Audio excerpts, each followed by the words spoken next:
నమస్కారం. నేను మీ రేఖా బోయిలపల్లి.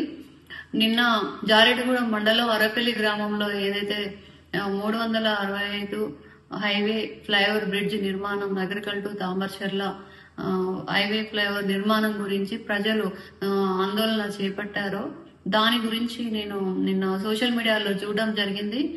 అంతేకాకుండా అరపల్లి గ్రామస్తులు కొంతమంది నాకు ఫోన్స్ చేసి సమస్యను వివరించడం జరిగింది.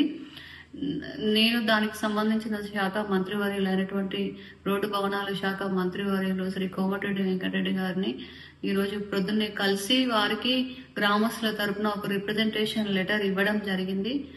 మంత్రి గారు వెంటనే స్పందించి కేంద్ర మంత్రివర్యులు శ్రీ నితిన్ గడ్కరీ గారికి కాల్స్ చేయడం జరిగింది. సంబంధిత అధికారులకు కూడా ఫోన్స్ చేసి ఇమ్మీడియట్ గా సర్వే నిలిపివేయాల్సిందిగా కోరారు.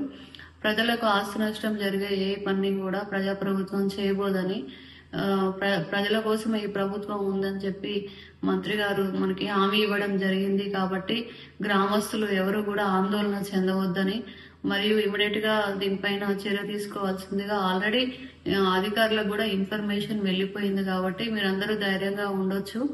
అంతేకాకుండా మన గౌరవ పార్లమెంట్ సభ్యులు శ్రీ చామల కిరణ్ కుమార్ రెడ్డి గారికి కూడా వారు విదేశాల్లో ఉన్నారు కాబట్టి ట్వీట్ చేయడం జరిగింది. వారు కూడా దీనిపైన సానుకూలంగా స్పందించడం జరిగింది. కాబట్టి నేను వెంటనే స్పందించి అధికారులతో మాట్లాడి ప్రజల పక్షాన నిలబడినందుకు గౌరవ మంత్రివర్యులు శ్రీ కోమటిరెడ్డి వెంకటరెడ్డి గారికి అరపల్లి గ్రామస్తుల తరపున మరియు నా తరపున ప్రత్యేకమైన ధన్యవాదాలు తెలియజేసుకుంటున్నాను.